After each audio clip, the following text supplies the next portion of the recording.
Alerte coronavirus. Attention, attention, le coronavirus se transmet très facilement et fait des ravages. Pour l'éviter, le port du masque de protection est obligatoire en tout lieu. Dans l'administration publique ou privée, dans les réunions, les rencontres, dans les marchés, les magasins, les boutiques et lors des déplacements, le port du masque est obligatoire. Même dans les lieux privés, dès lors que l'on n'est pas seul, le masque doit être le fidèle compagnon. Mais attention, le port de masque de protection ne dispense nullement d'appliquer les autres mesures de prévention, notamment le lavage des mains à l'eau et au savon et l'observance de la distance de sécurité sanitaire d'au moins 1 mètre entre personnes. Enfin, s'abstenir de porter des gants en vue du lavage régulier des mains à l'eau et au savon ou de l'application de gel hydroalcoolique. Pour tout savoir sur l'épidémie du coronavirus au Bénin, rendez-vous sur le site web www.gouv.bj/coronavirus. Ceci est un message du gouvernement de la République du Bénin. Tournée du ministre de l'Agriculture dans 2 départements du centre du Bénin. Gaston Dossoui est allé lancer un projet destiné au développement de l'agriculture en milieu rural. Vous en saurez un peu plus sur ce projet dans ce 20h. Opération de récupération des malades mentaux dans la ville de Cotonou. Elle a démarré ce mercredi. Pour cette première journée, 20 personnes ont été conduites à l'hôpital. Et puis une exposition pour valoriser les coiffures purement africaines, son nom paquebot d'épices, auquel se consacre Eric Aounou, maître béninois du nu en photographie.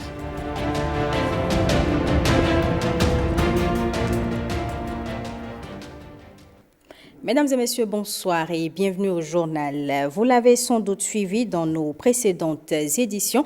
Le ministre de l'Agriculture était en tournée dans 2 départements du centre du Bénin pour lancer un projet de développement de l'agriculture en milieu rural.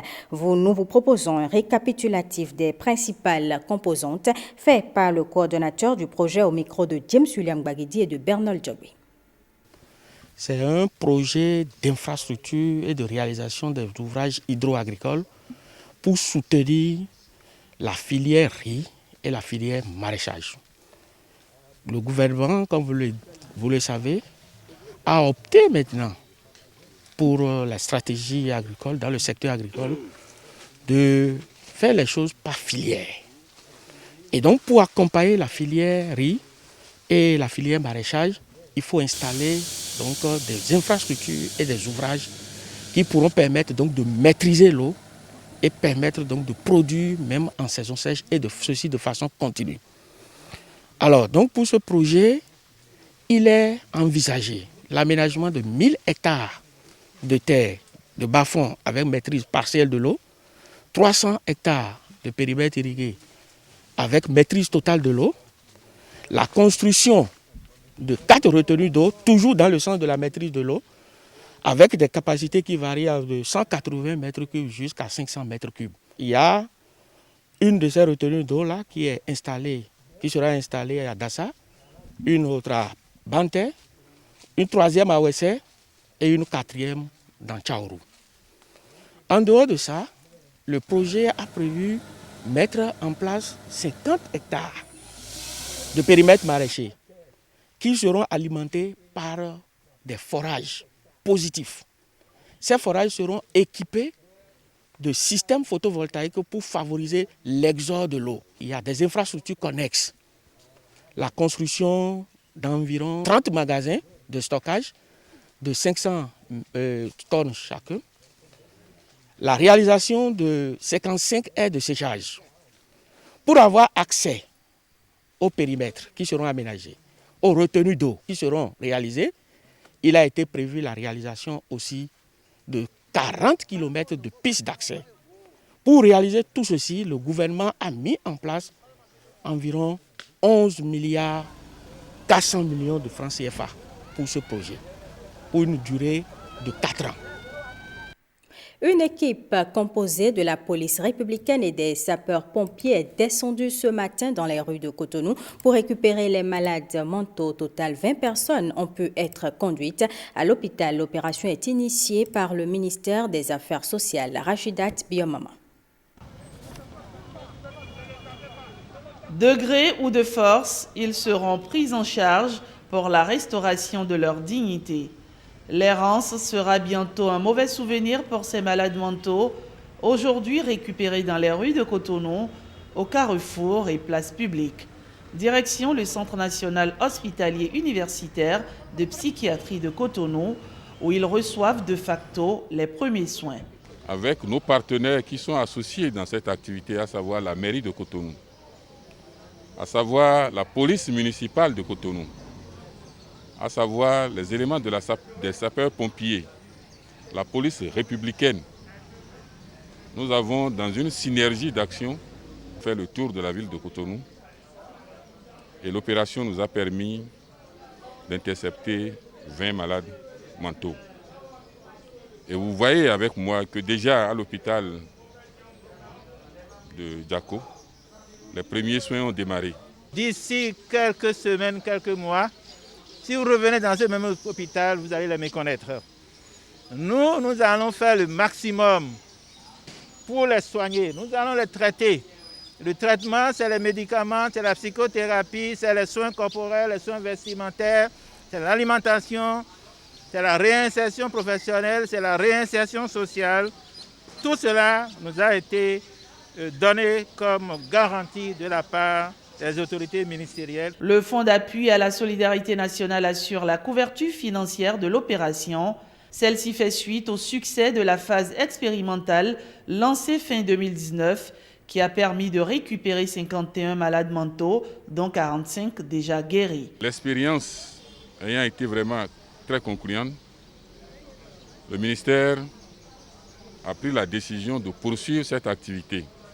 Chaque fois que nous arrêtons quelque part, les populations ne font qu'applaudir et remercier le gouvernement, remercier le chef de l'État pour cette initiative inédite qui consiste à s'occuper des âmes perdues, des âmes abandonnées par leurs parents, par la société en général, afin de leur restaurer la dignité. Cette opération coïncide avec la semaine de la santé mentale. Chaque Béninois est ainsi invité à avoir un œil bienveillant à l'égard des malades mentaux, car personne ne serait à l'abri de cette maladie qui n'est pas incurable. Les écoles ont rouvert depuis quelques jours, mais certains enfants ne sont pas en classe.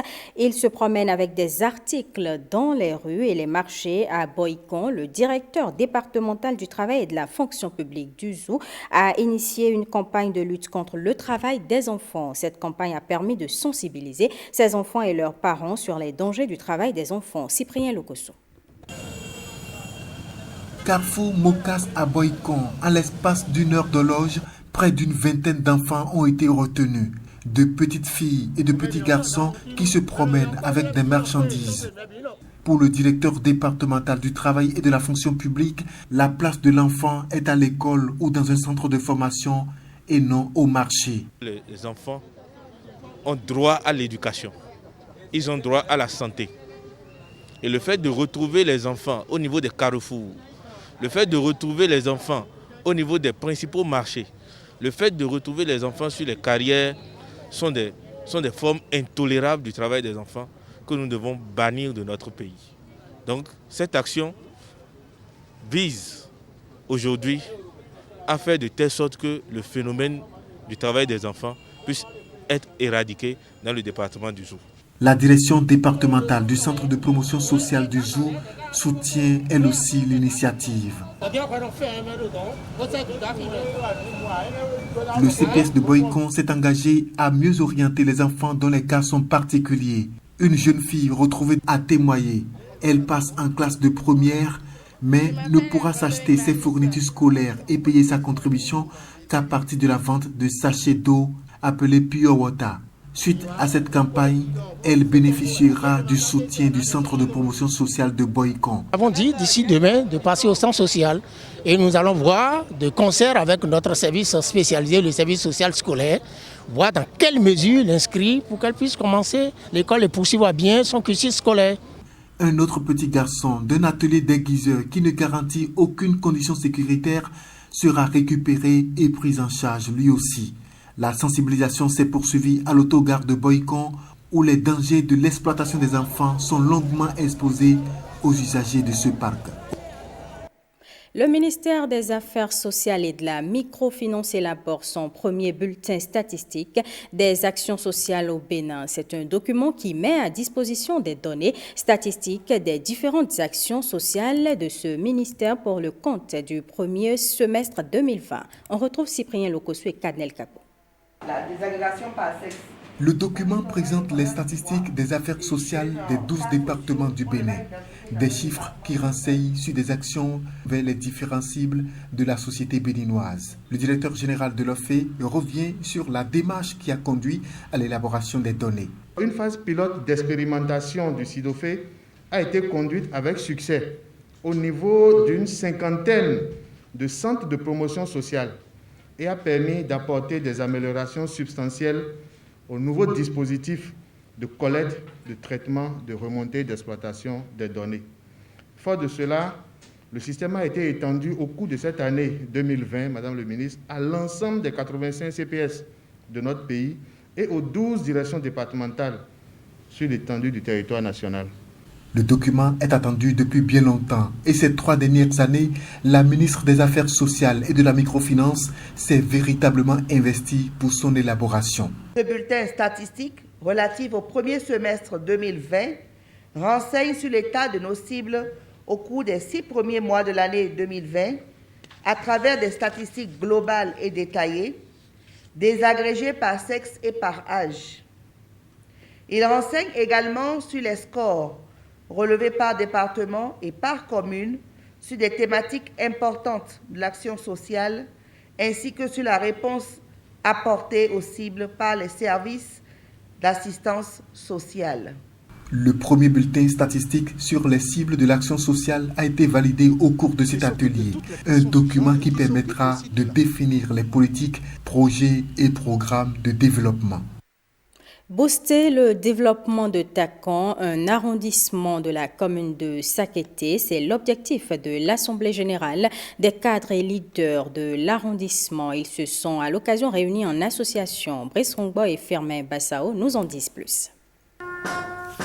18 ans après la création de l'association des ressortissants pour le développement économique, social et culturel de l'arrondissement de Takon, les membres de l'association cadres et leaders de l'arrondissement de Takon ont décidé de se retrouver dans ce creuset pour dire merci à Dieu, merci aux ancêtres et aux frères aînés qui ont cru très tôt que c'est ensemble qu'on peut bâtir une maison solide. L'heure est venue. Oui, le temps de Dieu, c'est le temps du bonheur, c'est le temps de la paix, c'est le temps de la joie. Pour toutes et pour tous. Voilà pourquoi nous avons cru, après une prière d'inspiration, d'inviter tous les cadres et leaders ressortissants de l'arrondissement de Takon pour que l'idée qui a germé en 2002 puisse être revisitée pour un développement harmonieux. Oui, rien ne peut se faire, rien ne peut se construire dans la division et dans l'incompréhension. Cadres, vieux et jeunes, toutes les compétences socio-professionnelles de l'arrondissement de Takon se trouvent ici réunies pour que chacun apporte sa pierre à l'édifice. Il n'y a pas à dire qu'il y a BR, UP, FCBE, tout le monde est concerné quand il s'agit du développement d'une localité. Si vous avez la chance d'avoir des positions politiques, pas avoir de bord politique, c'est un atout que nous allons utiliser, exploiter pour aider la communauté. Si vous n'êtes pas politique et que vous êtes opérateur économique, nous puiserons dans cette chance que vous avez pour votre capacité financière à impacter le développement de la commune. Nous prendrons de tous les bords, de tout ce que chacun a. L'essentiel, c'est qu'on ne puisse pas un jour comprendre que parce que nous sommes une association qui œuvre pour le développement, qu'on puisse faire des récupérations politiques après. Nous ne le ferons pas.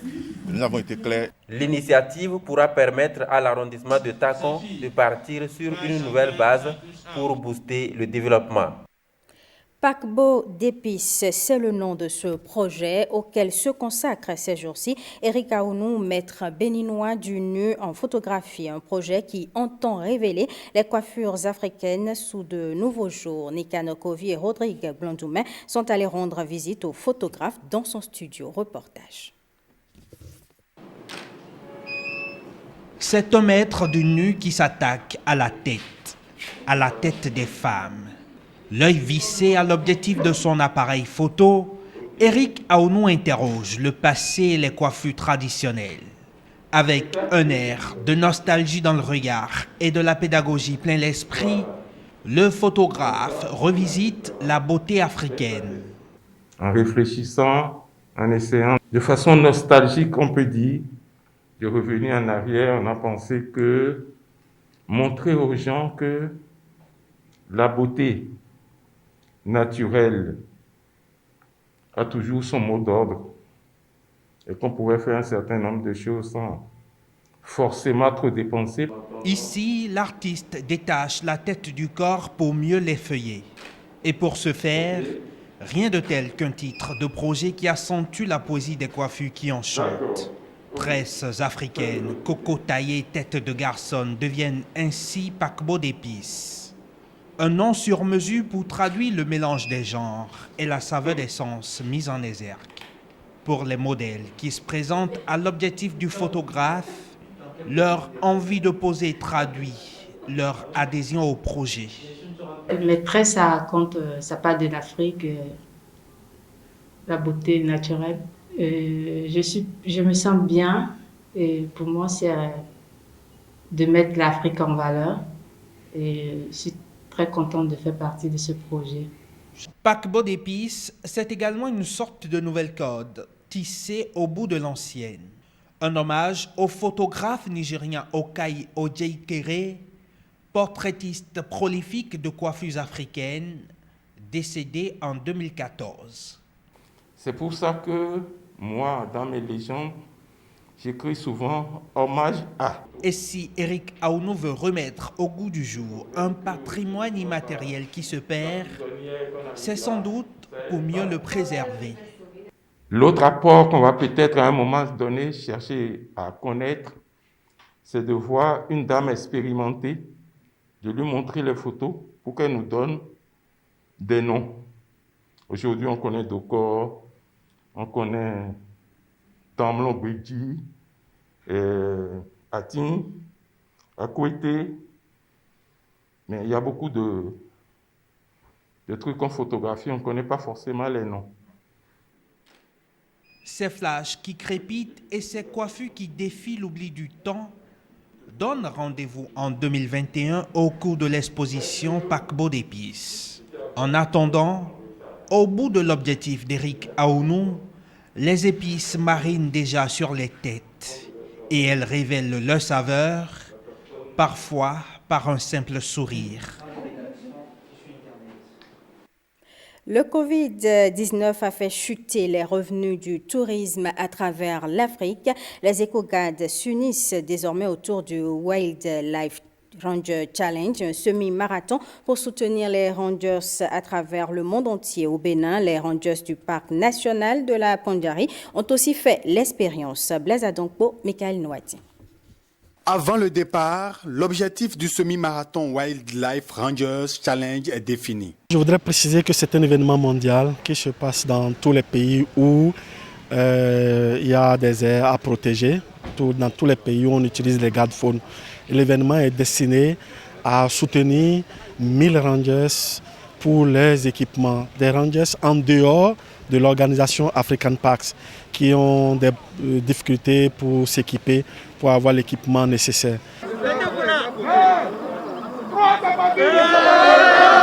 Sur la ligne de départ, au village Tchakalabou, dans la commune de Tokotona, 150 marathoniens, rangers et civils se lancent pour une course de 21 km pour arriver à Tangueta. Dès les premières minutes, un peloton se dégage tout de suite du groupe. Les bruits des godasses résonnent sur la voie goudronnée. Dans ce semi-marathon rempli d'obstacles, principalement constitué de montées dues au paysage rocheux du département de l'Atakora, chacun doit redoubler d'efforts pour tenter de repartir avec les différentes récompenses mises en jeu. Après 20 minutes, la première montée se présente aux coureurs, mais chacun d'eux parvient à s'en sortir. Ils découvrent la descente en voie serpentée qui offre une belle vue du sommet de l'Atakora, caché un tout petit peu par le petit brouillard du matin. Au niveau du village de Kosso, le peloton change de tête. 3 hommes mènent désormais la course. En tête, Chansi Abdoulaye suivent respectivement Salifou Issa Ibrahim et Jean Sekou. Dans le dernier kilomètre, le virage indiquant l'entrée dans Tangueta, Jean Sekou entame une course contre la montre. Il trouve un nouveau souffle, prend de la distance sur ses concurrents et s'éloigne. Même si Salifou Issa Ibrahim tente un rattrapage, le vainqueur sera bel et bien Jean Sekou avec un chrono d'1h14 minutes. Je suis très content de gagner ce marathon. Je ne m'attendais pas à ça. Je ne m'attendais pas à ça, vraiment, je suis très content. Et vraiment, quand je les voyais devant moi, ça me gênait de fait qu'ils soient devant moi. Donc, j'ai foncé pour les rattraper et du coup, je les ai dépassés. Ça m'a beaucoup motivé. Du côté des civils, c'est Hervé Soti qui a fini premier en 1h48 minutes 11 secondes. Monique Sagui remporte la bataille chez les dames après 2h10 minutes 5 secondes. Je suis assez content de constater d'abord toute la mobilisation et la participation de tous les Rangers et puis, mais aussi la communauté qui s'est jointe à nous d'un peu partout, venue de Natitengo, de Tukuntuna, de Tangueta. Le semi-marathon Wildlife Ranger Challenge 2020, c'est aussi des récompenses aux gagnants et des attestations à tous les marathoniens.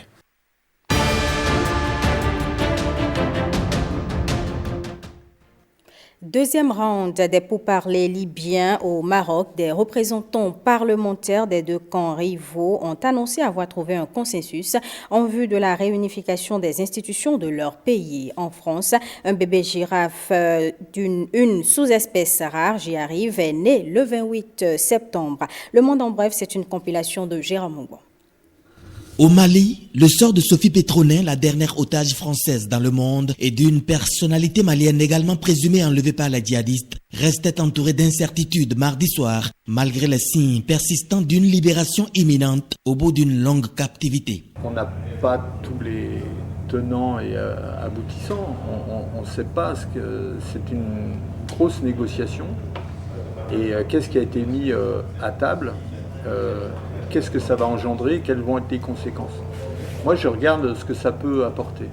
Si ça peut désenflammer la situation et faire en sorte que les massacres s'arrêtent, le prix est faible. Elle est actuellement en transit entre Gao et Bamako, a-t-il ajouté. Communiqué des djihadistes.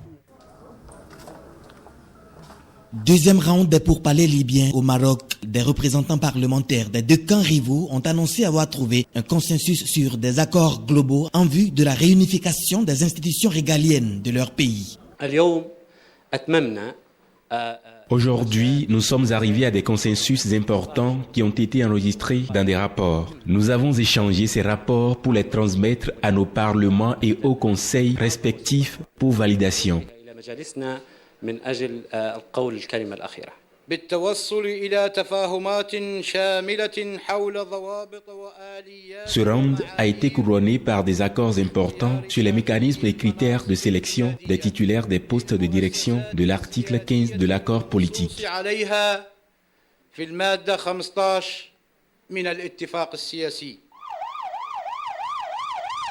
La Libye est minée par les violences et luttes de pouvoir depuis la chute du régime de Muammar Kadhafi en 2011. Les précédentes tentatives de règlement ont échoué.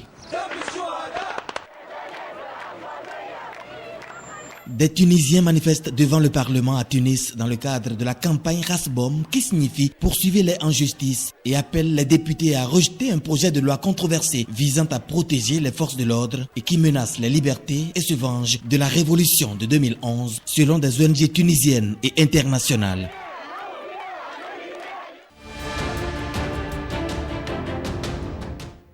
L'Académie royale des sciences de Suède a décidé ce jour d'attribuer le prix Nobel de chimie conjointement à Emmanuel Charpentier et Jennifer Doudna pour le développement d'une méthode d'édition du génome. Ce prix Nobel de chimie est décerné à la Française Emmanuelle Charpentier et à l'Américaine Jennifer Doudna, deux généticiennes pour le développement d'une méthode d'édition des gènes avec un outil pour réécrire le code de la vie, a souligné le jury à Stockholm en annonçant la récompense. L'Espagne compte créer plus de 800 000 nouveaux emplois en 3 ans grâce au fonds du plan européen de relance, a annoncé mercredi le chef du gouvernement Pedro Sánchez. Madrid étalera sur 6 ans, de 2021 à 2026, l'utilisation des 140 milliards d'euros alloués par Bruxelles à l'Espagne pour redresser son économie laminée par la pandémie de Covid-19, a-t-il précisé lors de la présentation du plan de relance européen. Aux États-Unis, Devion et Maria, deux anciens prisonniers de Floride, ont payé leurs dettes à la société en effectuant leur peine. Mais ils n'ont pas fini de payer leurs dettes au système carcéral et sont donc privés de leur droit le plus élémentaire de citoyen, le droit de vote. Devion Hampton a ainsi été condamné en 2008 à 36 mois de prison pour trafic de cocaïne. Mais quand il est sorti de derrière les barreaux, il lui restait $52 000 à payer sans compter les intérêts. Cela fait près de 10 ans que je paye et j'en dois encore 46 000, détaille à l'AFP cet Afro-Américain de 42 ans dans un parc de Sanford au centre de Floride. En vertu d'une loi signée en 2019, les anciens détenus sont obligés de régler toutes leurs dettes vis-à-vis de la justice, amende, frais judiciaires, indemnisation pour pouvoir voter. Le candidat démocrate à la Maison-Blanche, Joe Biden, a dénoncé mardi les forces de la division qui tentent, selon lui, de séparer les Américains, sans nommer son rival Donald Trump à 4 semaines de l'élection présidentielle du 3 novembre. Il n'y a pas de place pour la haine en Amérique, a lancé l'ancien vice-président américain lors d'un discours de campagne à Gettysburg, dans l'état clé de Pennsylvanie. Les forces de l'ombre, les forces de la division, les forces d'hier nous séparent, nous empêchent de nous élever et d'avancer, a-t-il ajouté. Pendant ce temps, il est prévu ce mercredi le tête-à-tête entre les deux candidats à la vice-présidence des USA, Kamala Harris et Mike Pence. De son côté, Donald Trump, de retour à la Maison-Blanche, fait observer un bouleversement total, l'arrêt immédiat du plan de relance économique dû à la Covid-19. Et puis en France, on parle l'espèce animale avec 7 femelles. Elle pèse 57 kilos, mesure 1,75 m et n'a pas encore de prénom. Un bébé girafe de Rothschild, une sous-espèce rare, est né le 28 septembre au zoo d'Amnéville, une première pour le parc Moseland. Le zoo peut également s'enorgueillir de la naissance d'un bébé mandrill, un primate menacé d'extinction, présent dans l'ouest de l'Afrique.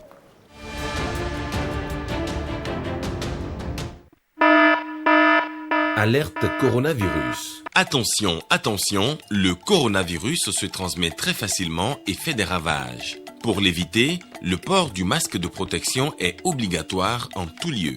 Dans l'administration publique ou privée, dans les réunions, les rencontres, dans les marchés, les magasins, les boutiques et lors des déplacements, le port du masque est obligatoire. Même dans les lieux privés, dès lors que l'on n'est pas seul, le masque doit être le fidèle compagnon. Mais attention, le port de masque de protection ne dispense nullement d'appliquer les autres mesures de prévention, notamment le lavage des mains à l'eau et au savon et l'observance de la distance de sécurité sanitaire d'au moins 1 mètre entre personnes. Enfin, s'abstenir de porter des gants en vue du lavage régulier des mains à l'eau et au savon ou de l'application de gel hydroalcoolique. Pour tout savoir sur l'épidémie du coronavirus au Bénin, rendez-vous sur le site web www.gouv.bj/coronavirus. Ceci est un message du gouvernement de la République du Bénin. Ce sera tout, mesdames et messieurs, pour ce journal et merci pour votre aimable attention.